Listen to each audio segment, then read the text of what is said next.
Goodbye, country.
Hello, Austin.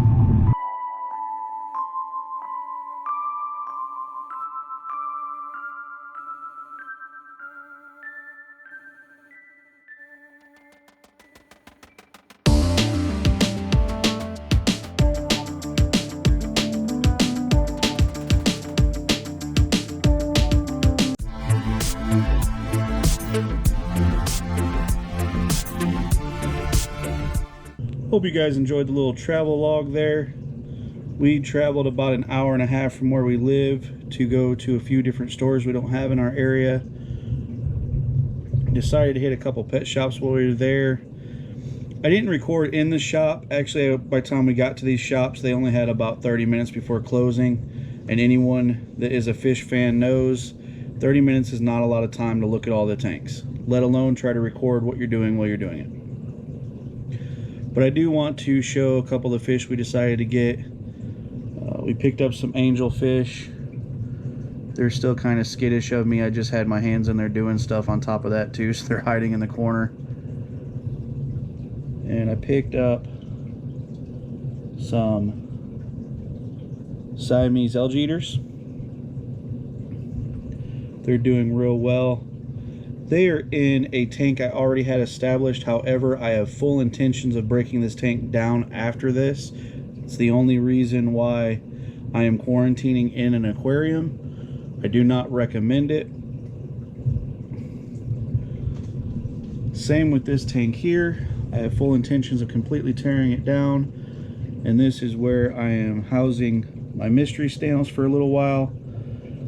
A lot of the research shows that there's not much that you can transfer from mystery snails to fish. However, I do have other snails in my tanks, and just to be on the safe side, I don't want to pass anything along as well. So I am quarantining them for a while. And here we've got, I think I picked up 7 of them. I've got 5 golden ones, little ivory one there, and I also have, it's kind of a real dark purple, almost black. He's taken off on me already. I gathered them all up and put an algae wafer in there in hopes that they would stay kind of right here within view. But they're doing their own thing. That one even has a little hitchhiker on top of it. Alright, so that's the fish we picked up. These tanks are going to get broken down, like I said. We're going to end up replacing them with a 29 and a 20 gallon. Rafiki and the neons that were in this tank have been temporarily placed in the guppy community tank. Rafiki here is a male betta, but I find that he identifies as a neon tetra. He can be found most of his time just swimming around and schooling with the other fish. It's the only reason I was willing to put him in here. And yes, he may eat a few of the tiny baby guppies, but so do the adult guppies. And I'm not going to lose enough of them to worry about having him in here for just a couple of weeks. My plan is once the 20-gallon is established, he will go back into that tank. I'm not gonna lie, if I have no problems and everyone continues to get along in this tank, I may leave him in here. The reality is he's really enjoying all this extra space and all the extra fish to swim and mess with. He seems just way more happier in here than he did in the tank we had him in before. So he may end up staying in here permanently. Either way, I will have a tank set up ready for him to go into if we have a problem. Same with the neons. If for any reason I start to have an issue with them in here, the other tank's still set up. They'll get moved back around and I'll figure out how to get it all done with them in it. So I'm gonna give this a few days, make sure there's no problem, make sure they don't need to go right back into their tank. If they don't, then I can start tearing those other tanks down and getting them set up, which of course I will do on camera as well. Talking about all the quarantine though, I might as well show you guys what I do when I don't have an aquarium ready to go. If I wasn't planning on tearing one of these aquariums down, I wouldn't have quarantined in them. So let's get out there and take a look at how I do quarantine. I noticed as I was fixing to walk away that the darker one had came out. And on the little display screen on this camera, he almost looks brown in this light. But to me, he's got a purplish tint and is almost black. And those three are really chowing down on that algae wafer. I'm actually really fond of these guys. They have become really fun to watch. They've kind of got their own little personalities and do their own thing. All right, let's get out there and take a look at this quarantine tote. Okay, so if I don't recommend using aquariums, then what do I recommend? Well, I actually recommend everyone to get a tote. And there's a few reasons for this. The first and obvious is price.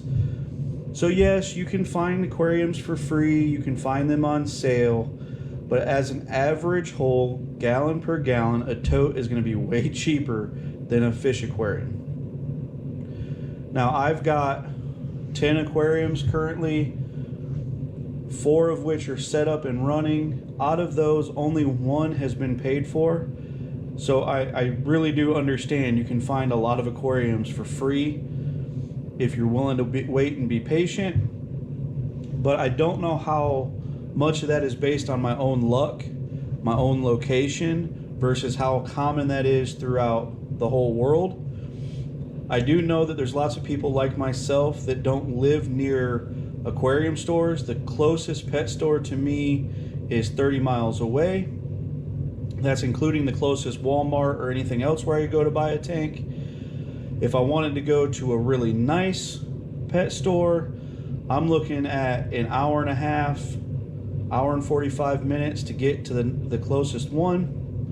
Whereas I can go to just about any store, Family Dollar, Dollar General, whatever you want to go to, wherever your favorite store is, and buy a tote. You know, so instead of paying $20 on a 10-gallon tank, I can spend $5 to $10 depending on the style of tote I buy. But the reason I actually prefer this is a sanitation situation. So unless I'm going to set a fish tank aside and only use it for quarantine, I'm never going to keep it running and have it established. I need to be able to get the fish out of it after quarantine is done and sanitize whatever they were in. And I find that to be just a lot easier to have stuff set up to be just for quarantine and sanitize it and set it aside than I do to break a tank down, completely rescape that tank, and then give it its weeks to recycle so that I can keep fish in it. It's too much work and too much hassle in my opinion. Just get you something to set aside to only be for that, so you can sanitize it when it's done, you can set it back aside, and anytime you know you decide to buy fish, you can buy fish on a whim. because you know when you get home you have a tank you can set up and be ready to go to quarantine them in. Another reason why I like to do this with totes versus aquariums is because setting a glass aquarium aside someplace and knowing that nothing's going to happen to it, knowing that it's not going to get cracked, it's not going to get damaged, knowing that you have to store that someplace where you can't stack anything on top of it or anything too much on it at all. Why do that? You can take a tote, you can set this up to be your quarantine tank. When you're all said and done, you can sanitize everything you use, your individual heater, your individual filtration, your individual decor, and you can put all your supplies and all your stuff right inside that tote, seal it up, and set it away someplace. If you need to, you can stack more totes on top of it. You don't have to worry about something falling over on it because it's not glass. All right, so now that I've established why I prefer to use a tote over a tank, let me just show you what I do. So this is one I actually used a few months ago when I first got Rafiki and the neons. All I did is put 1 gallon in here at a time, and every time I added a gallon, I drew a line and marked how many gallons it was. With the shape of a tote, you can't really just pour 10 gallons in it and then divide it 10 times equally, because it won't be a set gallon between those steps. By doing 1 gallon at a time and marking it, I know exactly how many gallons are in here, and I know exactly how many gallons I'm taking out when I'm doing my water changes. The next thing I do is, with me, I like to typically cut holes in the lid and run my wiring and my air hose and all that through the lid, because I like to have the lid on and in place. It acts as a brace. If you've ever put water in a tote, you know that it usually bubbles out. By leaving the lid on it, it kind of helps hold it all into shape. So that's how I do it. Another way you could do it, if you don't want to cut holes in it, if it's something you want to be able to use as a tote for something else later on, you can simply just set the lid back a little bit and have all your cords and your line run through the gap. Or you can take the lid off completely and just set it aside. I like to have a lid on it. It allows me to set a light on top of here and it not fall in, but still light up the tank for the fish throughout the day. Now that we've talked about what I use to quarantine in, I feel like I should go ahead and touch base on the other things you're going to need to run a quarantine tank. Depending on the temperature of the room you're keeping your quarantine tank in, you may be able to get away without using a heater. If the ambient temperature in the room puts the temperature of the water within the temperature range of the fish you're keeping, you don't need to add a heater. But if you need it to be warmer than the room air, you're going to have to add a heater.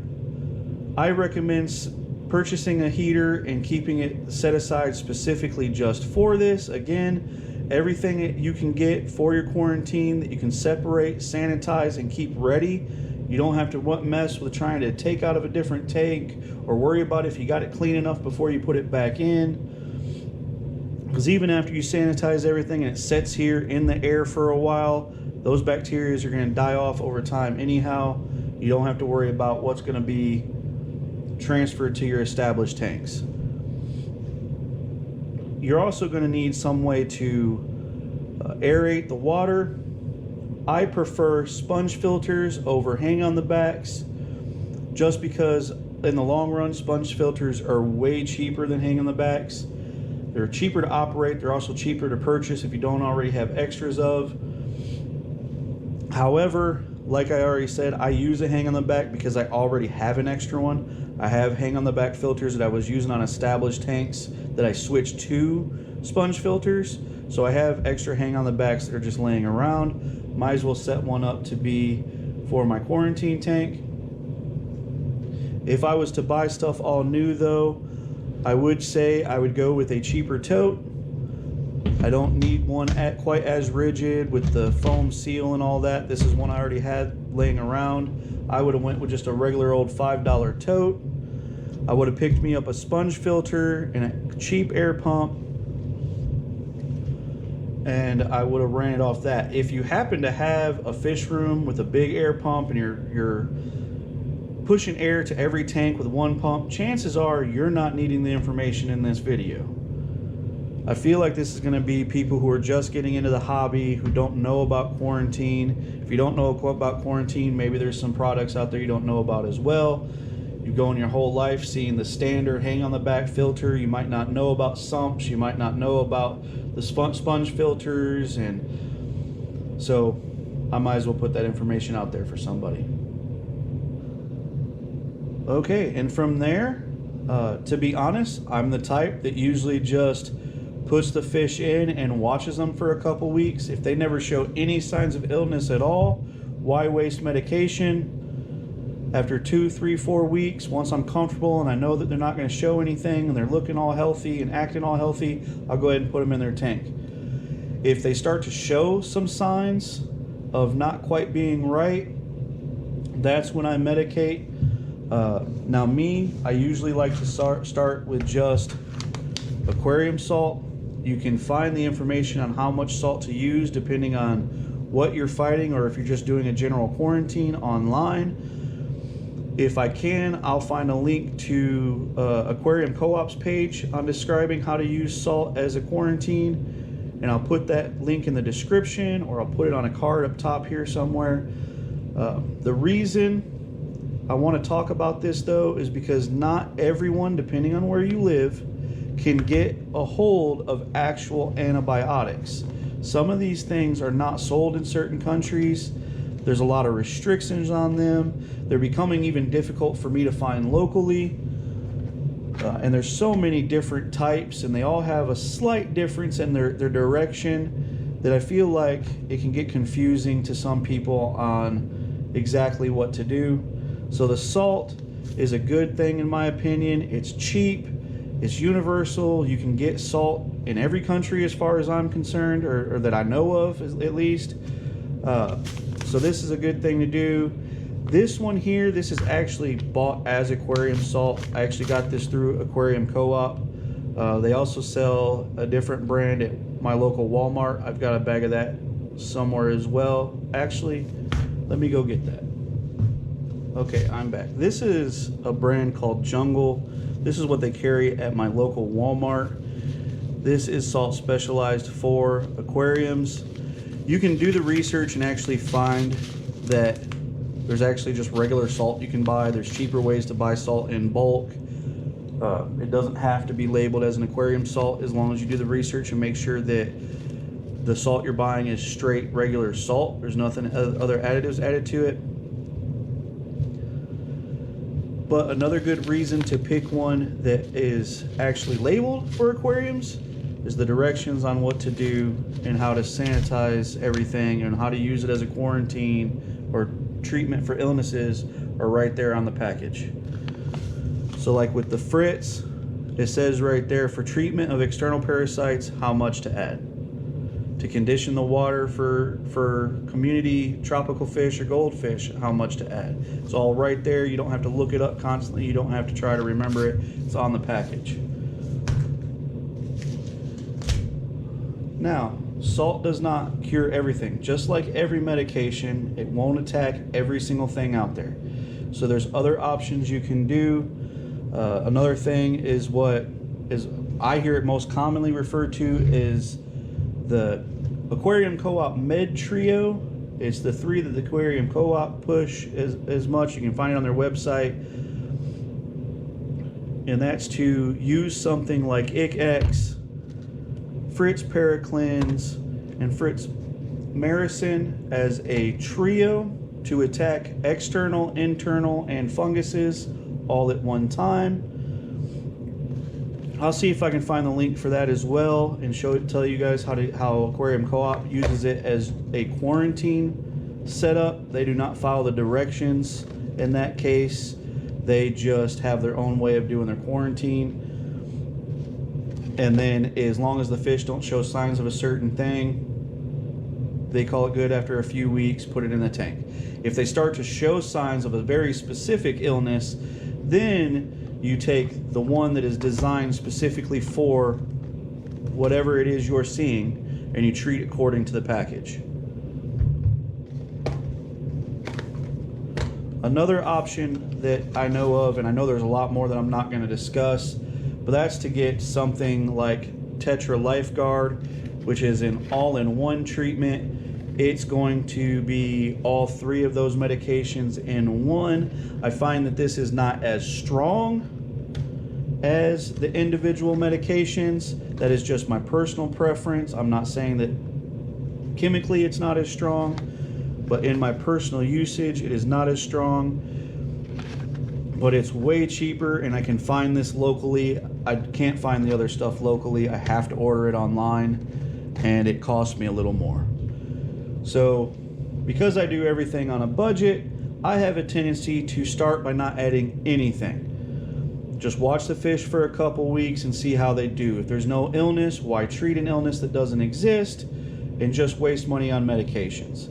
If they start to show signs, then I'm going to try to see if I can knock it out with just a salt, because it's so cheap and easy for me to get locally.